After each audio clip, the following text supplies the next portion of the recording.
విజయవాడకు ఈ విపత్తు ఏర్పడడానికి కారణం ప్రకృతి పాలకుల చంద్రబాబు నాయుడు గారి ప్రభుత్వం అప్రమత్తంగా వ్యవహరించలేదు.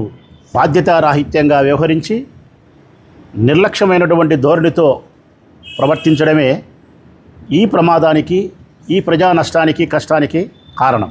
ముందస్తు జాగ్రత్తలు లేవు, కావాల్సిన సౌకర్యాలు లేవు. వారి వ్యక్తిగతమైనటువంటి ఆస్తులను కాపాడుకునేదానికి మరొక కారణం అంటా ఉన్నారు. కరకట్ట మీద ఉన్న చంద్రబాబు నాయుడు గారి నివాసం మునిగిపోకుండా ఉండడమా?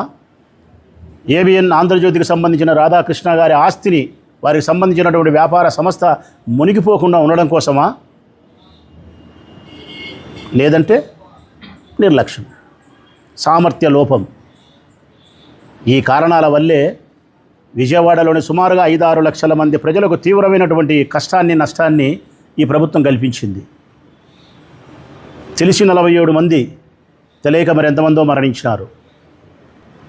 ఈ మరణాలకు ప్రత్యక్షంగా కారణం, పరోక్షంగా కారణం ప్రభుత్వమే.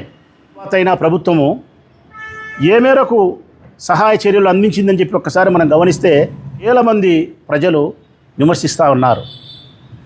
నేను భోజనం చేయలేదు, నాకు భోజనం అందలేదు, నీళ్ళు అందలేదు, వైద్యం అందలేదు, పునరావాసం అందలేదు, అసలు మా కాలనీలోకి అధికారులే రాలేదు, నీళ్లు ఉండే ఈ ప్రదేశంలోకి ఎవరూ రాలేదు, నీళ్లు లేని ఆ రోడ్డు మొదటిలోనే అన్నం ప్యాకెట్లు వేసిపోయినారు.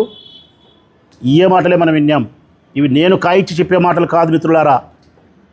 మీడియా ద్వారా మనందరం వినే మాటలు, యావత్ ప్రపంచమంతా వినింది.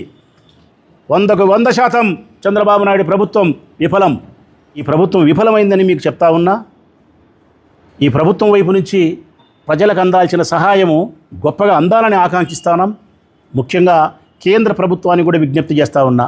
మీరు కూటమిలో భాగమై ఉన్నారు, ఈ రాష్ట్ర ప్రభుత్వంలో మీరు భాగమై ఉన్నారు. మీ బాధ్యత కేంద్ర ప్రభుత్వం ద్వారా చేయాల్సిన దానికంటే ఈ ప్రభుత్వంలో భాగస్థులు కాబట్టి మరింత ఎక్కువ చేయాల్సిన బాధ్యత మీకు ఉంది. కాబట్టి చంద్రబాబు నాయుడు గారి ప్రభుత్వానికి మీరు సహకరించండి. ప్రకృతి వైపరీత్యాల ద్వారా మాకు సంభవించినటువంటి మా రాష్ట్రానికి జరిగిన నష్టంలో అధిక మొత్తంలో చంద్రబాబు నాయుడు గారు ఆశించిన మేరకు ఆ ధనాన్ని